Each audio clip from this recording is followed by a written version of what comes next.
Have you ever felt the bone-chilling Chicago wind in November?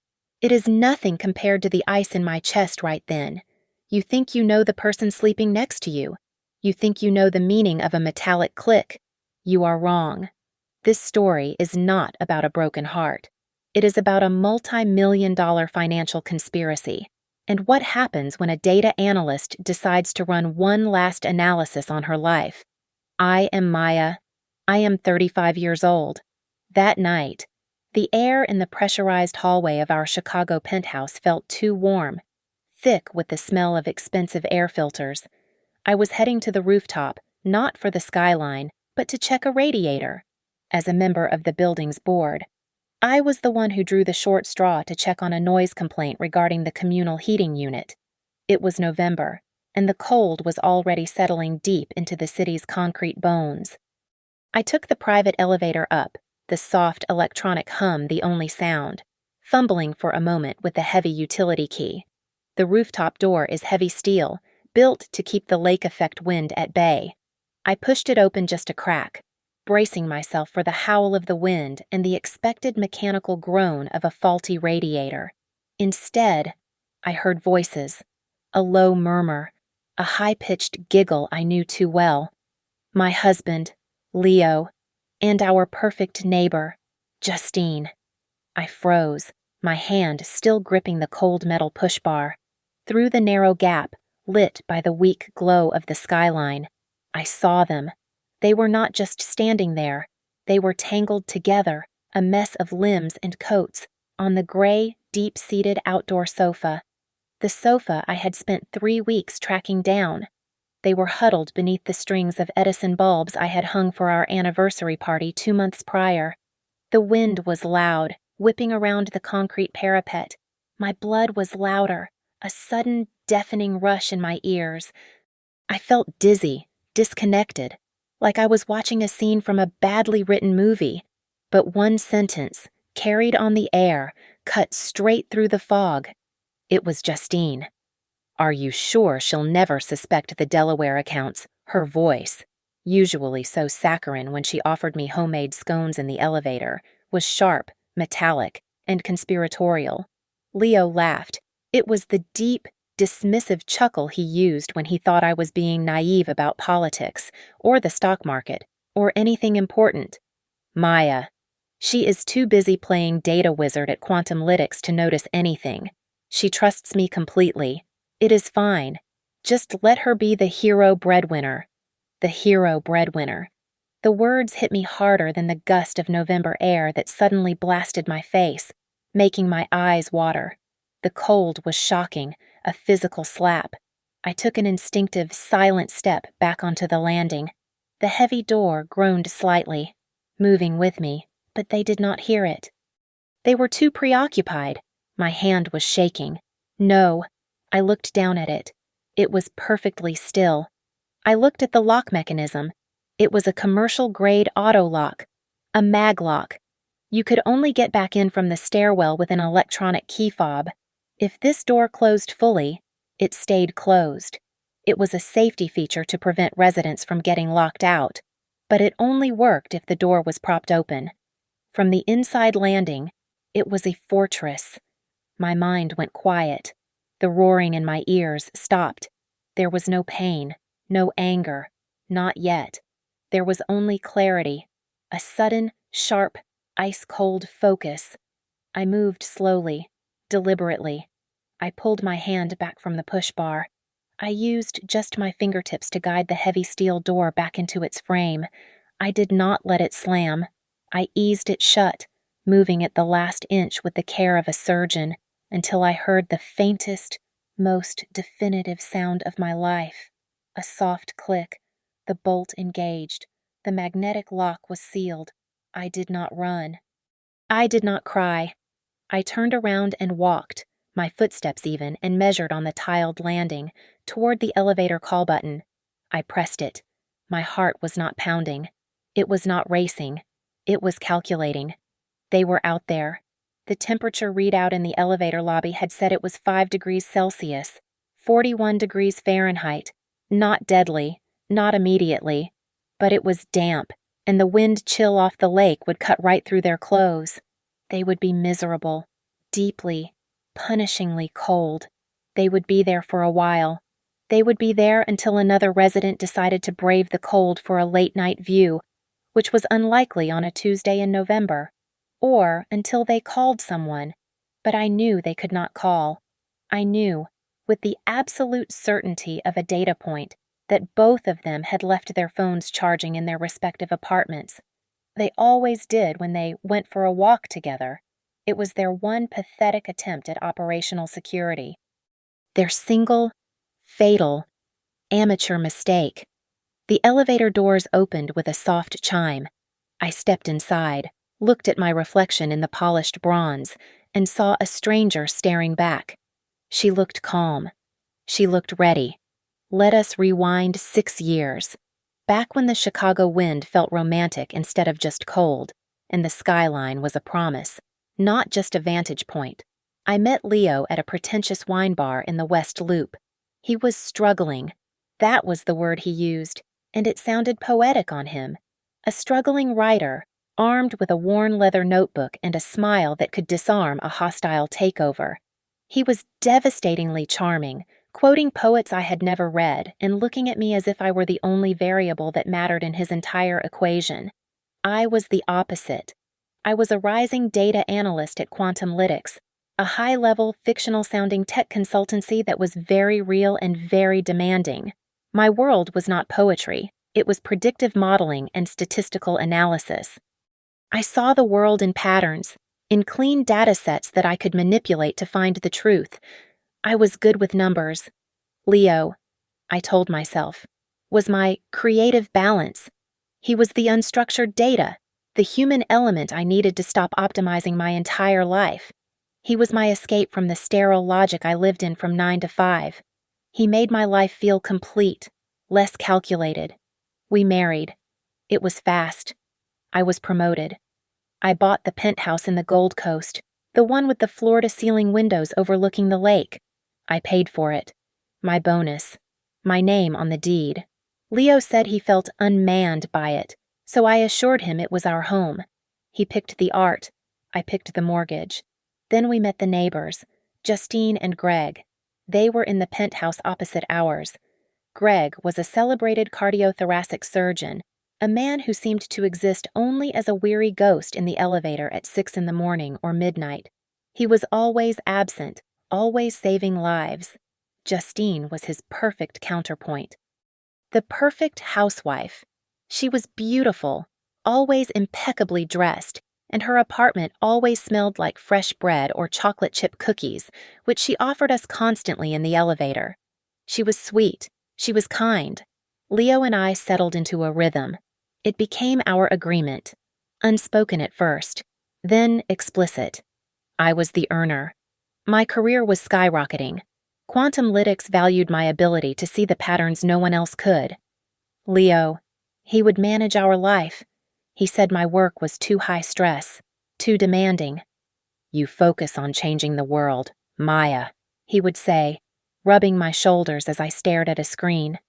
Let me handle the trivial details, the investments, the bills, our future. So I did. I gave him access. I let him handle it. Those trivial details included the management of my second property, a condo in Lincoln Park I had bought with my first big bonus, years before I even met him. It was my I made it statement. Right after we married, Leo came to me with a sad story. His parents, Marcus and Eleanor Hawthorne, they had lost everything in a bad business deal. They were good, proud people, he insisted, but they were broken. They were living in a tiny rental in the suburbs, and their pride was shattered. My heart, still full of that naive structural warmth, went out to them. They can stay in the Lincoln Park condo, I said immediately. Rent-free, of course, just until they get back on their feet. Leo kissed me, his eyes wet with what I mistook for genuine gratitude. You are a saint, Maya. You are saving them. He took over everything. He said he did not want me, or his parents, to be bothered with the logistics. He would handle the utilities, the building fees, The property taxes. He insisted his parents were too proud to accept a direct handout, so he was structuring it as a loan he was managing. But he assured me I should not worry my head about it. It was complex, he said. He would handle the complexity. His gratitude, and that of his family, became a constant, warm presence in our lives. Eleanor sent me handwritten thank you notes on thick, creamy stationery, praising my generosity. Marcus called me the daughter he never had at Thanksgiving. Leo looked at me with an adoration that felt earned. It was all so warm. It was practically scorching. It was the heat of a fire being built right under my feet, and I was too busy looking at the skyline to notice I was standing on a pyre. It was 1 month before the rooftop. I was living inside a data model, immersed in the final stress test of a new predictive algorithm for a major logistics client at Quantumlytics. I was surviving on caffeine and stale adrenaline, working 14, sometimes 16-hour days. The penthouse was just the quiet, expensive box I returned to for a few hours of sleep. Leo found me in my home office just after midnight. I was staring at a wall of monitors, tracking data visualizations.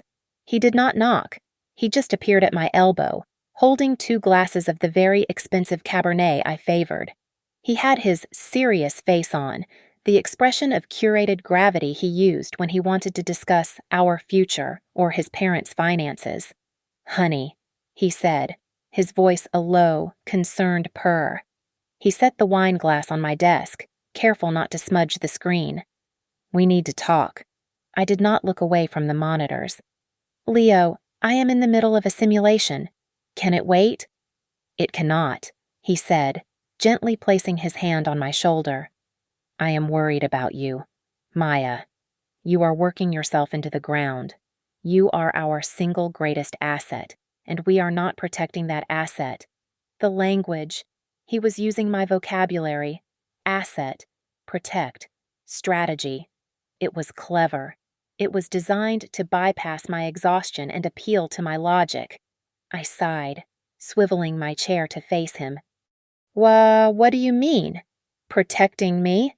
He kneeled, so he was looking up at me, his face a mask of earnest sincerity. "I have been doing a lot of research. We need to diversify. Your entire net worth is tied up in your salary and your company stock. If something happens to you, or to Quantum, we are exposed." He presented a plan. He had a thick, leather-bound folder that he must have paid too much for, embossed with a generic, official-looking crest. He wanted me to move a significant portion of my portfolio, a very significant portion, 40% of my vested stocks. "I want to move it into a new private trust," he said, his voice brimming with the excitement of a man who thinks he has finally understood the stock market. "It is an incredibly secure, high-yield fund, very exclusive." He must have seen the skepticism in my eyes. "Justine introduced me," he added quickly.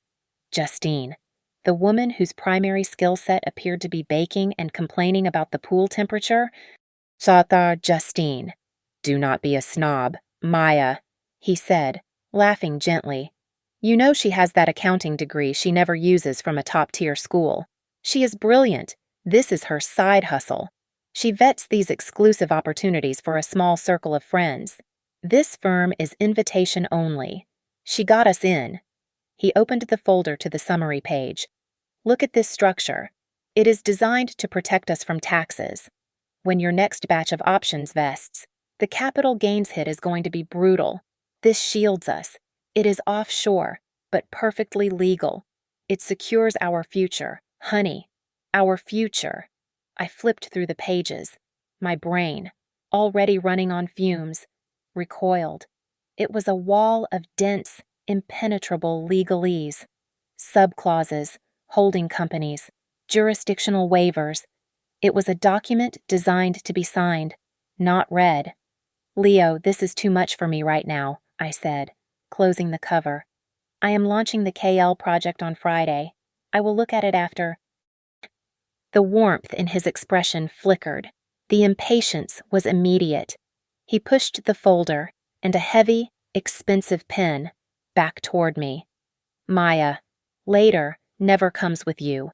You are always buried in the next project. I have done the due diligence. This is the right move. I am trying to take care of us." His voice dropped. "Just sign it, please. You trust me, do you not?" There it was. The override command. The emotional appeal designed to short-circuit my analytical brain. My stomach tightened. It was a bad data point, a statistical anomaly. Why the pressure? Why trust over analysis? I forced a smile, picking up the pen and tapping it against the desk. I lied. "Of course I trust you, completely." I put the pen down. "I just want the company lawyers to give it a once-over. It is standard procedure. Quantum likes to review any major financial restructuring for senior partners. It is just a cover-your-ass formality." His face darkened. It was not a conscious expression. It was a micro-reaction, lasting no more than a single second. The charm vanished. The feigned concern evaporated, replaced by a flash of cold, reptilian anger. His jaw clenched. His eyes went flat. Just as quickly, the mask was back. He smiled, brighter this time, but it was all teeth. "Of course, honey. That is smart. That diligence is exactly why you are so successful." He leaned in and kissed my forehead, a gesture that suddenly felt cold. "Just try to get it to them soon. The firm said the window on this fund is closing."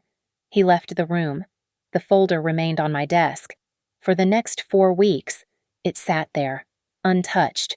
It got buried under data printouts, empty coffee cups, and notes for the KL launch.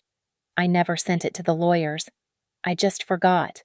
That project, that all-consuming, exhausting project, saved my life. The folder was still there, unsigned. On the night I went up to the roof, I sat in my home office. The only light came from the 3 glowing monitors that formed my workspace, painting the dark room in a cold blue hue. Outside, far below, I could hear the faint, rising wail of a siren, a fire truck, probably. Someone in the building, perhaps the doorman or another resident, must have heard shouting from the roof and called 911. They were being rescued, hypothermic, humiliated, but alive. I did not care. I pulled my laptop from its dock. My personal machine.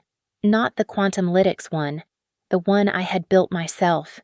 The shock was gone now, evaporated by the cold click of that lock. The grief. The betrayal. Those were data points to be processed later. Right now, the analyst had taken over. My job at Quantumlytics is not just about data analysis.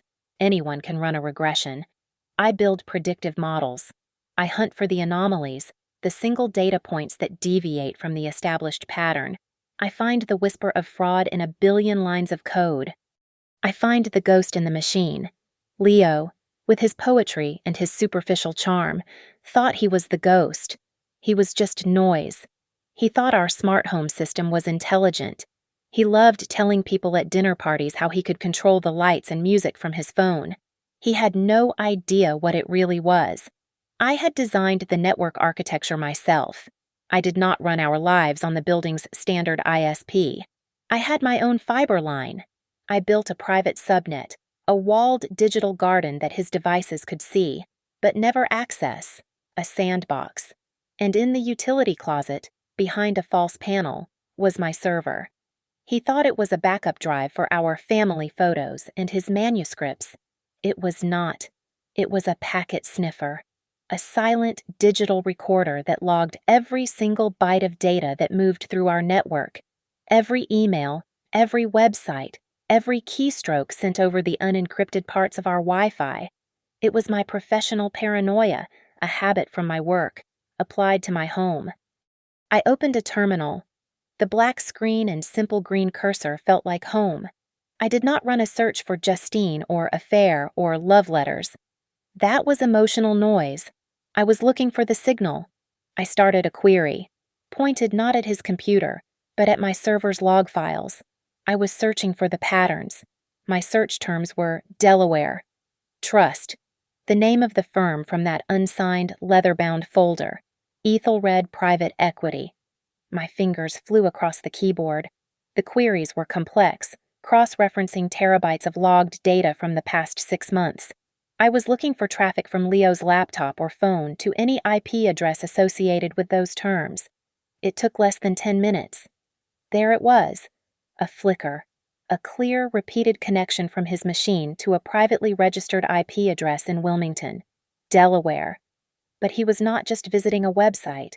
He was accessing a remote server, and alongside that, I saw a string of encrypted local activity.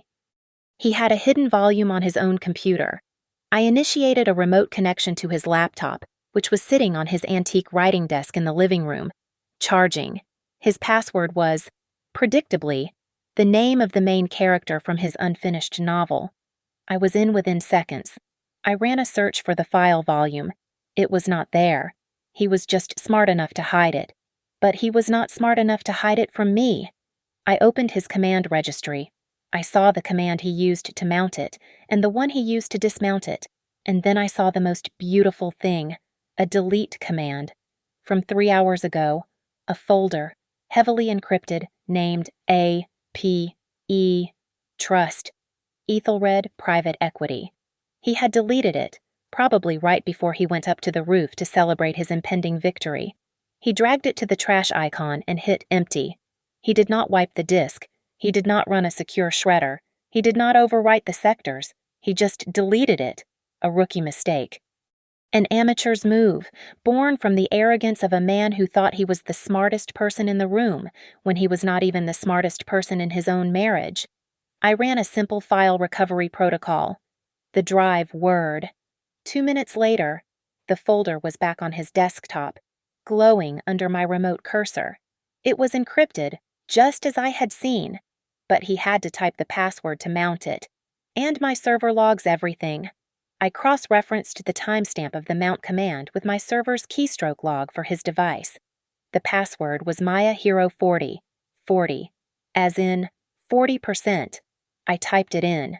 The folder unlocked, and the raw, unfiltered data of my husband's betrayal spilled out onto my screen. Inside the folder, there was no long, rambling declaration of love for Justine or a tortured confession. There were no letters at all. There was just one file, Master Ledger v. Final 03.xlsx. An Excel spreadsheet. My language. My world. I opened it. It was not just a ledger. It was a business plan. A meticulously detailed, multi-tabbed roadmap to my financial destruction. My heart, which had been calculating, finally, sickeningly, dropped. They were not just having an affair. The affair was a fringe benefit. This was a long con, a 3-year operation. Justine was not just the mistress. She was the accountant. Her unused degree had been put to spectacular use.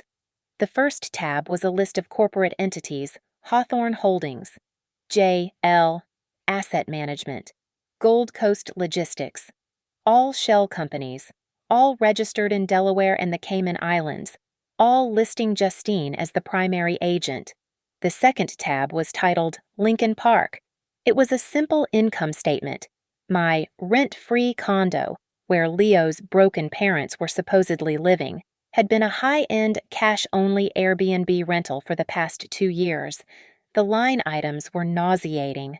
Guest fee J, Abernathy, cleaning fee cash. It was generating an average of $10,000 a month, untaxed, undocumented, cash.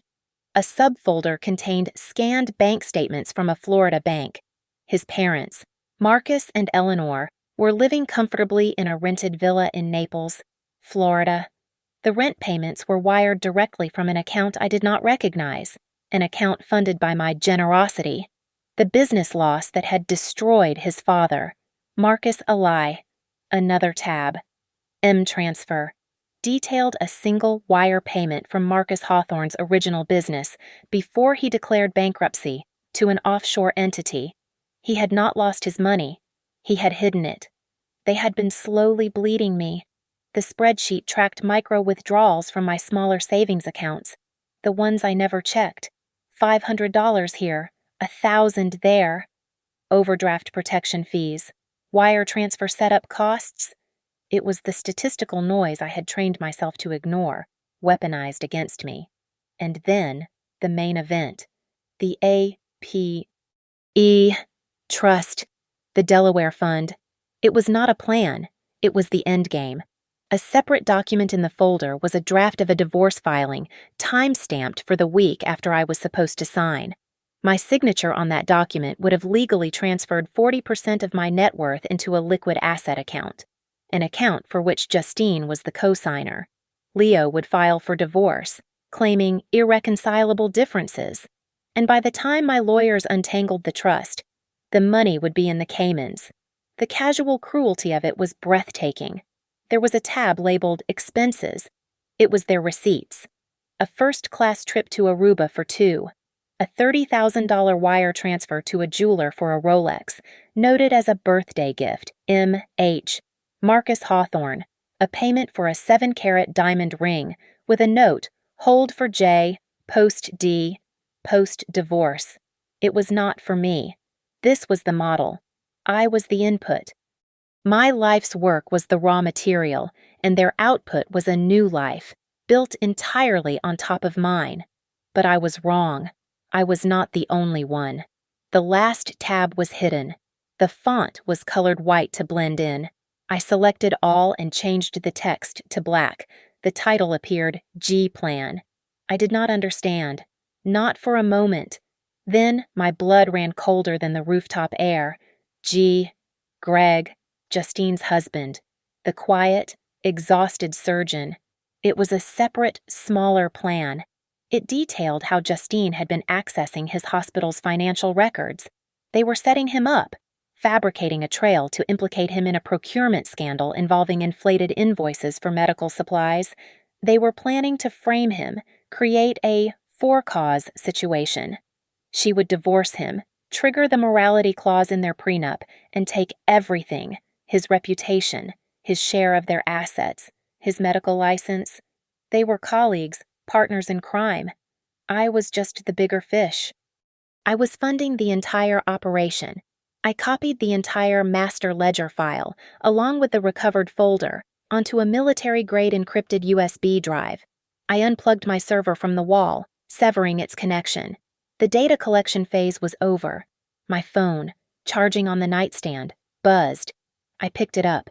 58 missed calls from Leo, a stream of increasingly frantic texts. Maya, where are you? The door jammed. It was freezing. Followed by, Justine is hypothermic. We are at Northwestern. Call me. And finally, where the hell are you? I powered the phone off. The silence in the room was absolute. Leo and his high school-level accounting partner would get him a good divorce lawyer. I did not need a divorce lawyer. I needed a hunter. I needed someone who did not specialize in marital assets but in corporate malfeasance. I powered my other phone on, the one Quantum Lytics issued me for sensitive work. I scrolled to one number, Ms. Davenport. Annalise Davenport was a 70-year-old legal predator who our firm kept on a multi-million-dollar retainer to handle sensitive internal matters. This meant she was the one we called when a C-suite executive was caught embezzling or a rival firm tried to steal our source code. She was a shark in a $7,000 suit, and she smelled blood in the water from a mile away. I called her. It was 1:45 in the morning. She picked up on the second ring. Ms. Davenport, it is Maya. Her voice was crisp. Awake. I am aware. This had better be a class action suit. Maya, for this hour. It is a personal matter, but it is in your precise field of expertise. It involves conspiracy, multi-state wire fraud, and a significant asset restructuring plan based on falsified documents. There was a pause. I heard the faint click of a pen. My office, 2 a.m. She hung up. I arrived at her downtown office at exactly 2 a.m.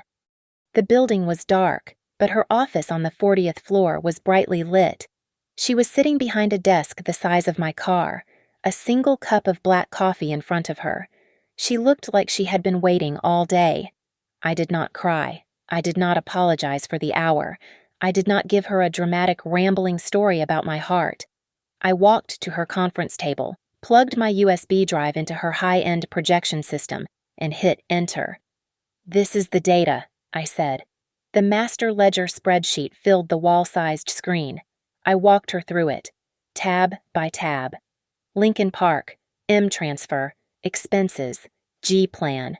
I spoke in a cool, even monotone, the same one I used for client presentations.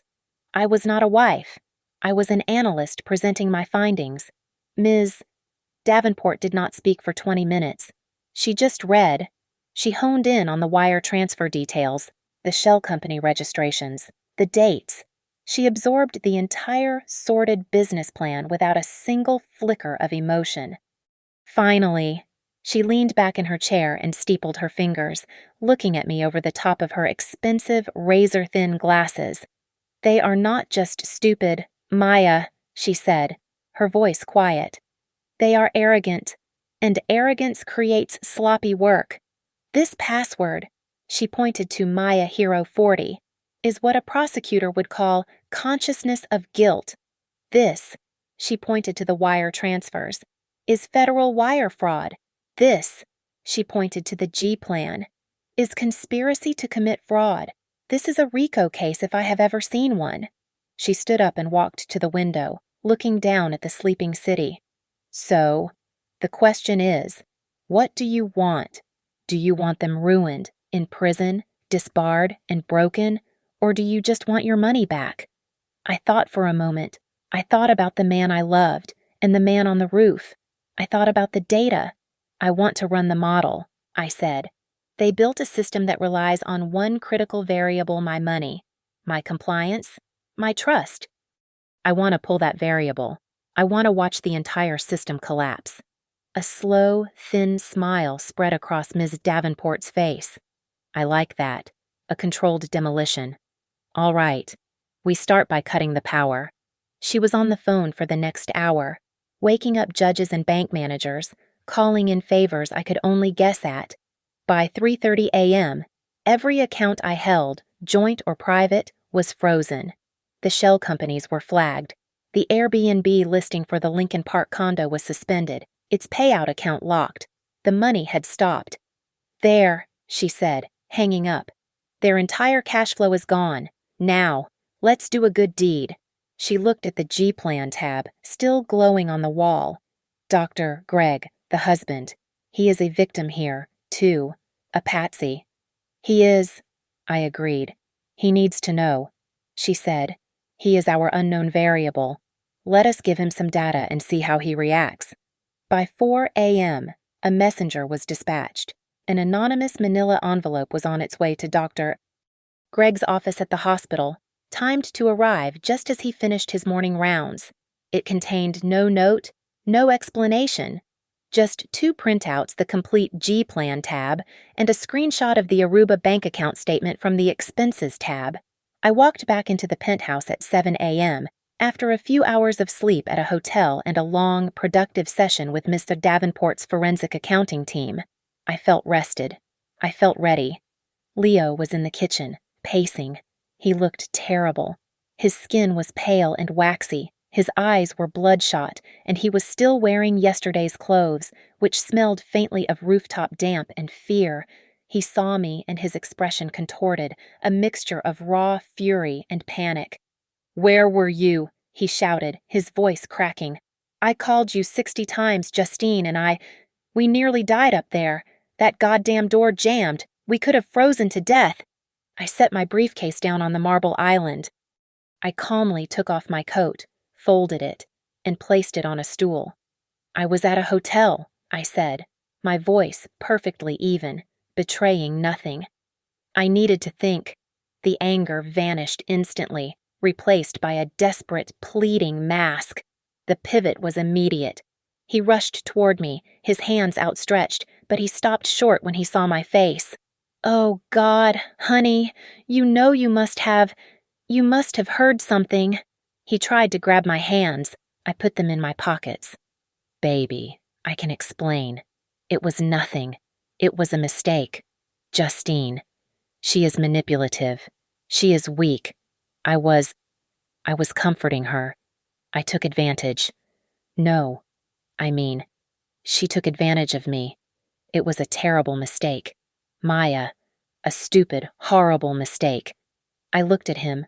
I looked at this stranger, this actor, and felt nothing. No rage, no pain, just a cold, clean absence. I do not care about that, Leo, I said. He froze. This, he had not anticipated. What? I said I do not care about the affair. So I walked past him, into my office. The leather-bound folder was still on my desk, right where he had left it. I picked it up. I care about our future. I walked back into the kitchen, holding the folder. He looked at it like it was a life raft. I was thinking all night, I said, tapping the cover. About what you said, about diversifying, about protecting our assets. You are right. I have been working too hard. We need to secure things. The relief that washed over his face was grotesque. It was a physical, full-body relaxation. He almost smiled. Really, honey, really, I said. But I am not signing this blind. The documents are too complex. I opened the folder. I want to meet your advisor. In person. I want him to walk me through the entire structure. I want to understand exactly where my money is going. Dollar for dollar. He practically lunged at the offer. Yes, of course that is perfect. That is smart. He was nodding, almost giddy. Absolutely. We can set it up for tomorrow. Marcus will be thrilled. I mean, he caught himself, the blood draining from his face. I mean, our advisor. His name is Marcus. He will be thrilled to meet you. Good, I said. Set it up. What he did not know was that Ms. Davenport and I had already acted.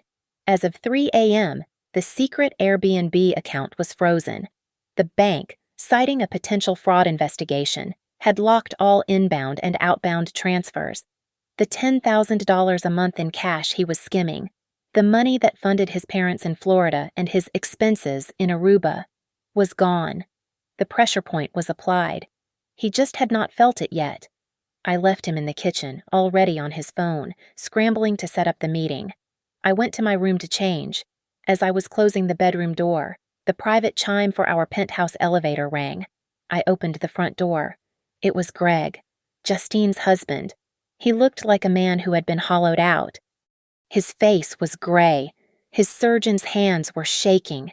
He was holding a rumpled manila envelope, the one Ms. Davenport had sent. He looked at me, his eyes wide with a terrible, dawning comprehension. You, he whispered, you sent this. It was not a question. I nodded. He leaned against the doorframe, as if his legs could no longer hold him. The G plan, he said, his voice choking. The Aruba account. I knew she was unhappy. I had no idea. He looked up, his gaze sharpening. Do you know what they did to my hospital?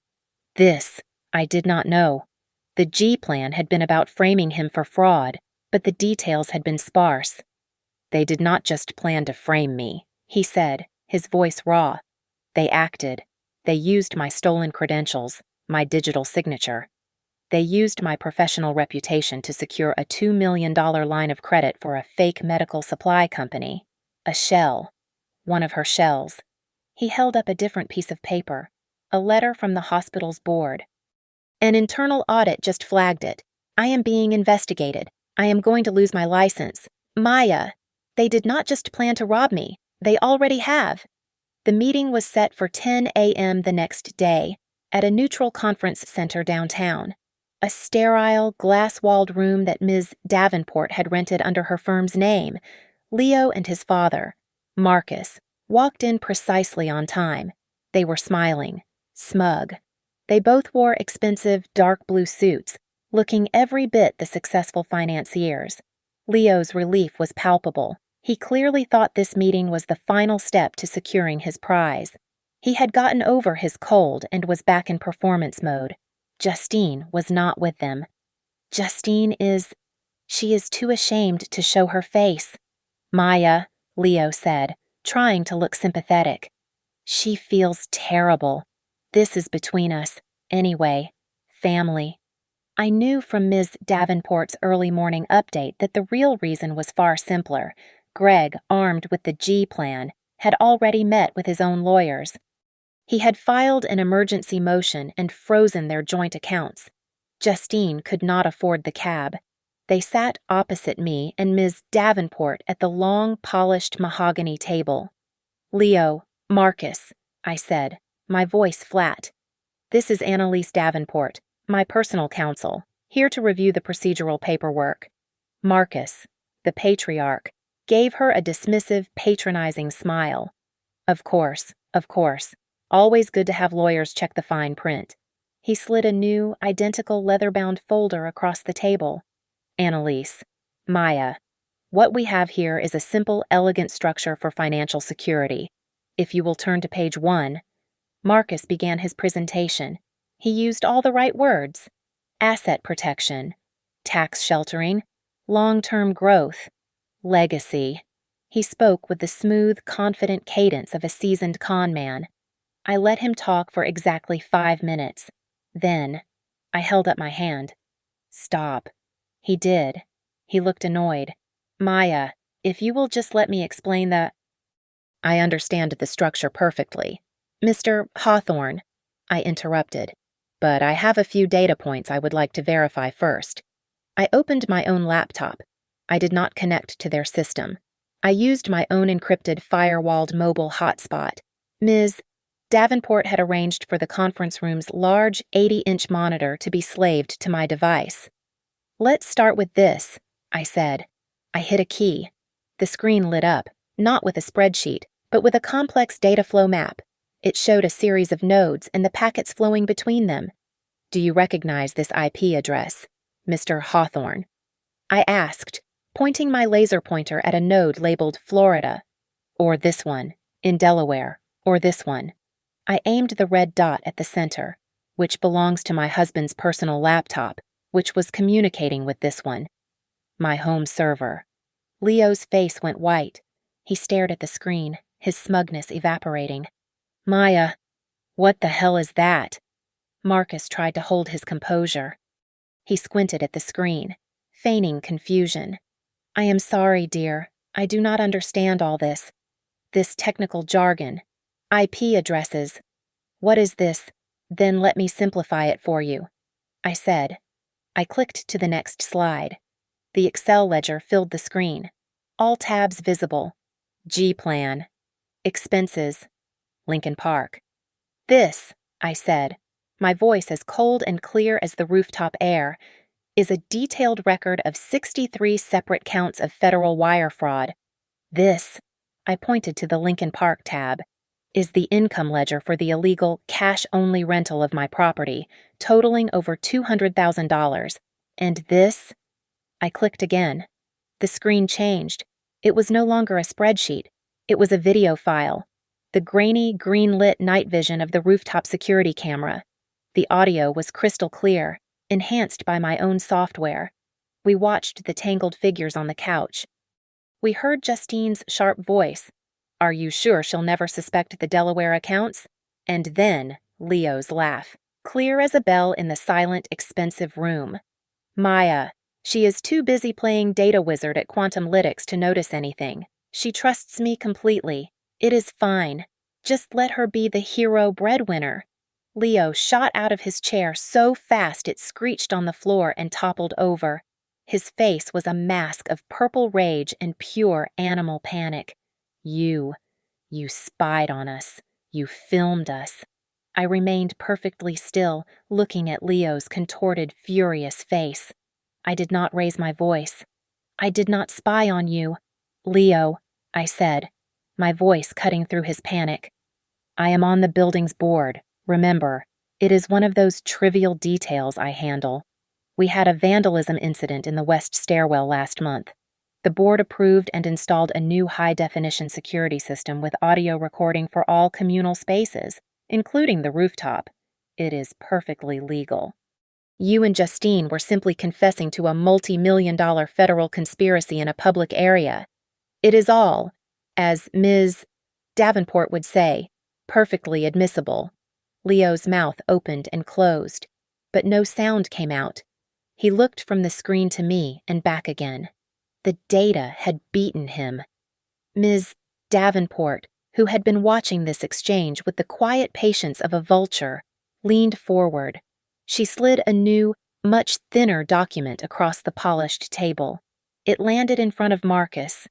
"Gentlemen," she said, her voice crisp and final, "this is an offer. I suggest you listen."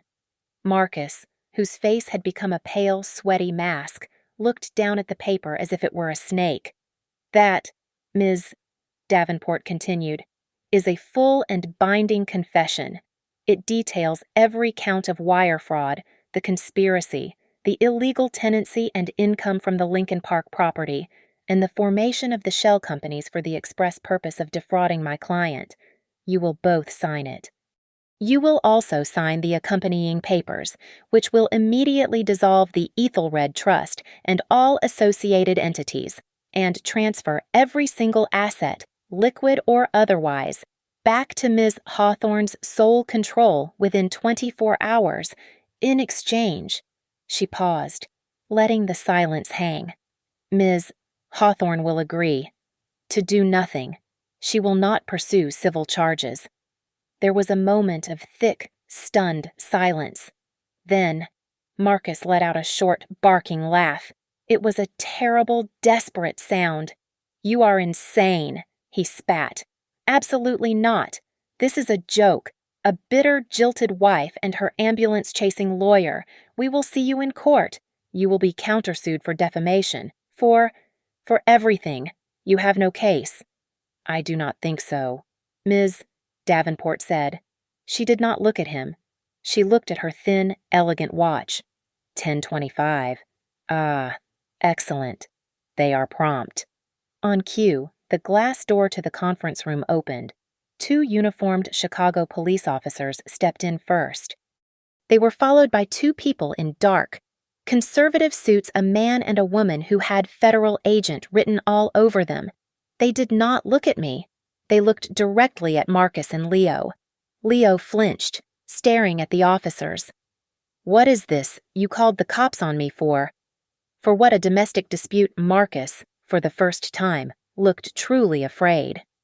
"You see, gentlemen," Ms. Davenport said, standing up and smoothing her suit jacket, "you have been operating under a fatal miscalculation.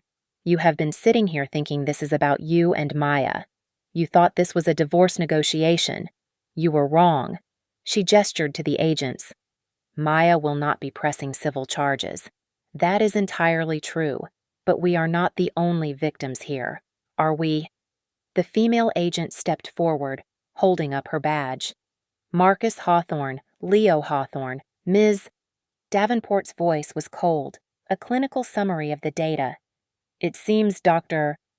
Greg, Justine's husband, was extremely disturbed when he learned about the G plan. He was particularly interested in the fraudulent $2 million line of credit you took out in his name, using his stolen credentials, to fund your fake medical supply company.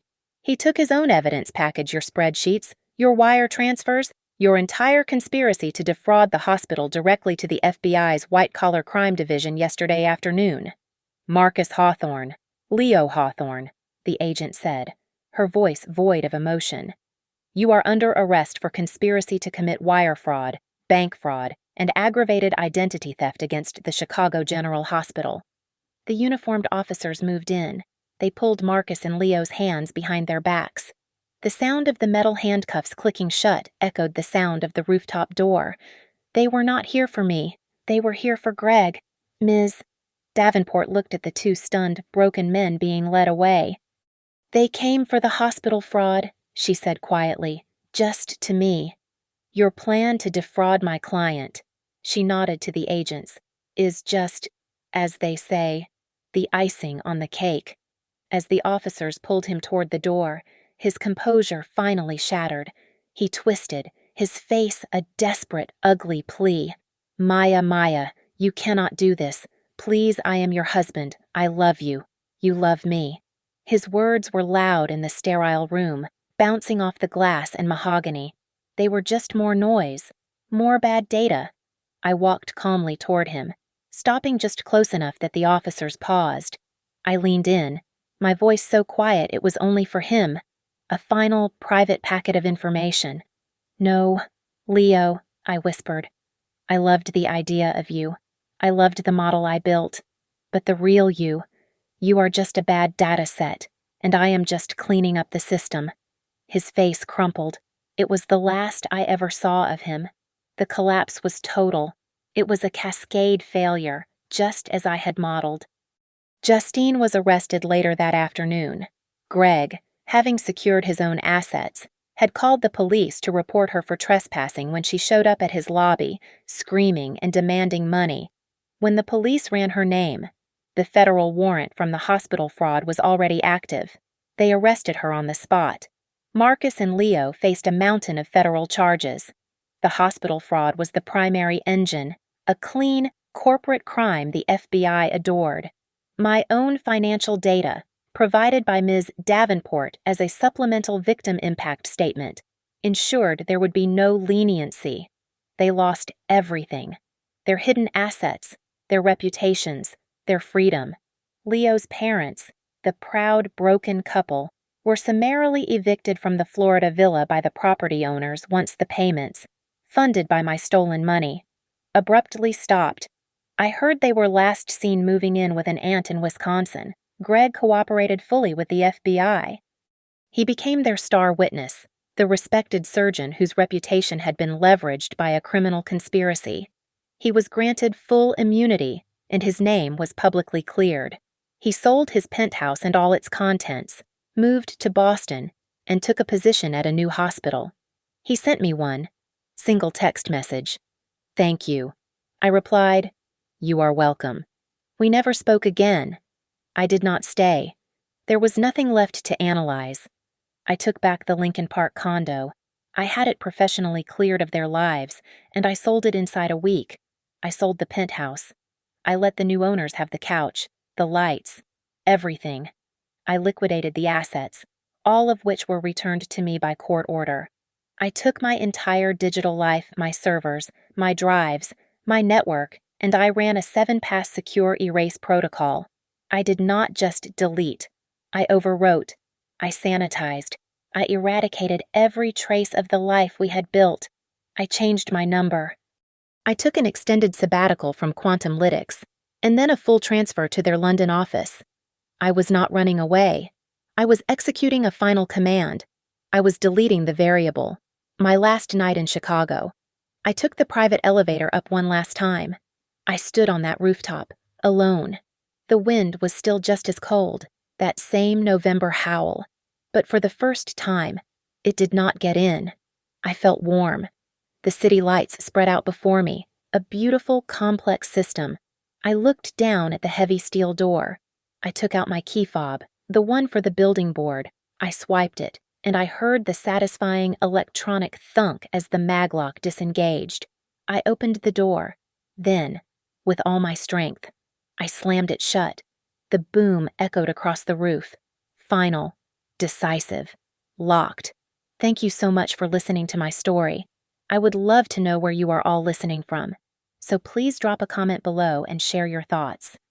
Be sure to subscribe to Lily Revenge Stories, like this video, and give us your support by hitting that hype button so this story can be heard by even more people.